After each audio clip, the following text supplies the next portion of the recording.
नमस्कार मित्रांनो चॅनलला नवीन असाल तर सबस्क्राईब नक्की करून घ्या। मित्रांनो, PM किसान योजनेचा जो 19वा हप्ता आहे त्याची जे 2000 रुपये आहेत त्याची शेतकऱ्यांनी बरीच वाट बघितली, पण आता त्याची वेळ आलेली आहे। जो PM किसान योजनेचा 19वा हप्ता त्याचे जे 2000 रुपये आहेत ते आज 24 फेब्रुवारी म्हणजेच आज शेतकऱ्यांच्या खात्यांमध्ये जमा करण्यात येणार आहेत।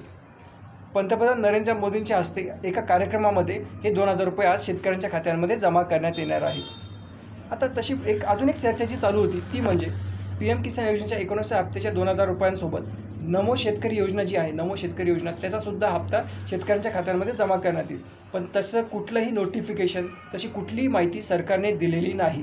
त्याच्यामुळे नमो शेतकरी योजनेचा जो 2000 रुपयाचा हप्ता आहे तो आज तर येणार नाही। आज फक्त शेतकऱ्यांच्या खात्यांमध्ये PM किसान योजनेच्या 19व्या हप्त्याचे जे 2000 रुपये असतील तेच फक्त आज जमा करण्यात येणार आहेत आणि त्याचीच फक्त कन्फर्मेशन जी अपडेट आलेली आहे ती फक्त PM किसान योजनेच्या 19व्या हप्त्याचीच आलेली आहे। मित्रांनो, कमेंटमध्ये नक्की सांगा की तुम्हाला PM किसान योजनेचा 19वा हप्ता आहे त्याचे 2000 रुपये तुमच्या खात्यांमध्ये जमा झाले का, हे कमेंटमध्ये नक्की सांगा। चॅनलला नवीन असाल तर सबस्क्राईब नक्की करून घ्या आणि बेल आयकन प्रेस करून ऑल नोटिफिकेशन चालू करा, म्हणजे असे अपडेट तुम्हाला भेटत राहतील।